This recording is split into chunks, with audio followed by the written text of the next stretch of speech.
Well, speaking of taxes for small businesses, new Small Business Minister Brendan O'Connor has been in the job for just a week, and what a week it's been. The on-again, off-again tax cut dominated the news and the government's time. Well, Brendan O'Connor says he's been listening to small business, so what should business expect from the man in the new seat at the cabinet table? I spoke to the minister a short time ago. Brendan O'Connor, welcome to the programme. Thank you.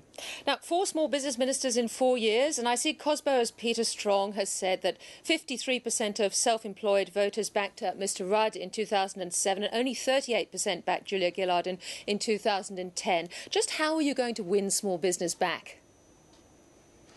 Well, it's not about winning them back, it's about listening to their concerns and responding effectively. And so I'll be listening to Peter Strong from COSBOA and others and small businesses directly about what else we can do to help. But in the meantime, as you know, the announcement for me to be in Cabinet as Minister for Small Business is very recent, and I think a very timely and good announcement because it allows me to be around the table where the big decisions are made. Indeed it does, and many in small business would say, you know, that's a fantastic thing. But it seems to me that there was something of an aha moment when government realised that it was in real trouble with business quite recently, perhaps when Kevin Rudd was pushing business relationships before the spill. And it seems to me, again, that we've had this, quick, let's get the Prime Minister announcing a business forum with COAG and have a photo op with her and ACCI and the BCA, and then, oh, quick, let's have a small business commissioner, and then another photo op with Peter Strong.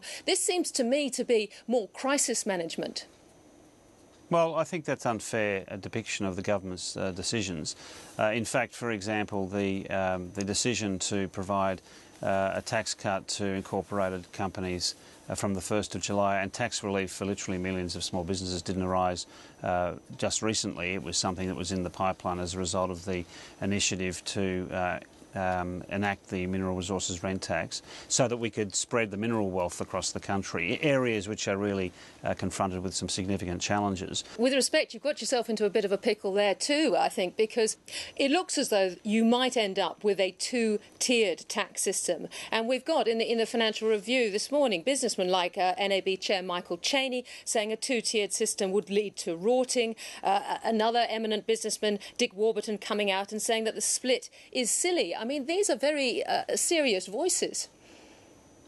Well, as I've said, we listen to the business community generally, and they're entitled to their view, and we take their view seriously. But in the end, the government will make decisions about what's in the interests of business generally and what's in the interests of small business in the case of myself. And I know that there are some real issues because of the high Australian dollar and because there's been some issues around consumer confidence coming out of the global financial crisis, and we need to respond to that.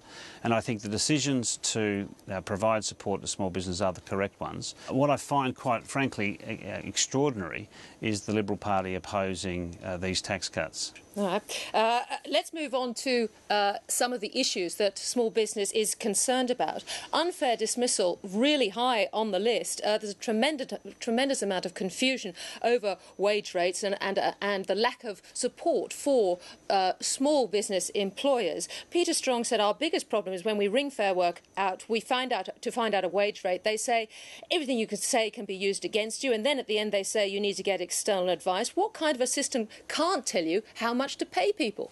Well, I think we've done a lot in this area. Firstly, it's fair to say that the efforts by the opposition-winning government to rationalise awards was a complete and utter failure. And I've said to Peter Strong and I've said to other small business advocates that if they seek to improve an area of public policy or application of policy, then they should come to me. And if they convince me, I'll seek to convince others. That's the test I put.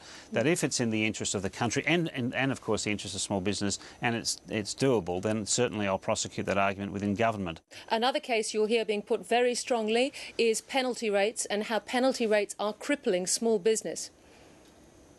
Well, again, I mean, primarily their responsibility will be to talk directly to the Workplace Relations Minister, but I will listen to them about what they say are adverse impacts, and I, again, want to hear the case the arguments from them. I've only been in this role now for just over a week. Yes. I have had the good fortune of meeting ACCI and meeting COSPOA. It hasn't been lost on business large and small that you've come from a background on the union side, and so these issues of industrial relations, penalty rates and that sort of thing are very important. Be very interesting to see what your views will be at a time when areas like manufacturing and services are really struggling and flexibility is key. Yeah, sure, and I understand people have looked at my background and said, you know, what will I bring to the role? Well, what I'll bring to this role is my absolute desire to assist small business. Small business people that's what they are. They're people. They're hard-working Australians. They deserve advocacy. They deserve a champion within government, and I believe they deserve one around the cabinet table, and they've got one in me. And I'd rather people assess my role and my performance on outcomes, not where I once worked or whatever. Finally, Minister, can I ask you one last one on the carbon tax?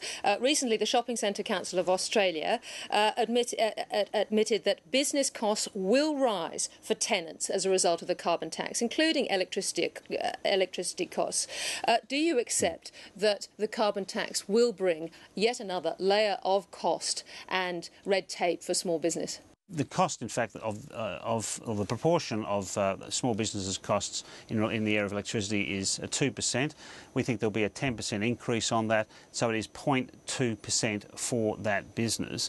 And we expect them to pass that 0.2% on to the consumer, and the consumer is provided support through tax cuts and pension payments. This is, I think, a much better approach than imposing a $1,300 impost upon households, which, of course, is Tony Abbott's scheme.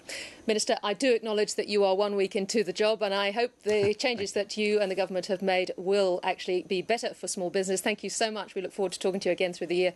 Yeah, thank you very much, Tiggy.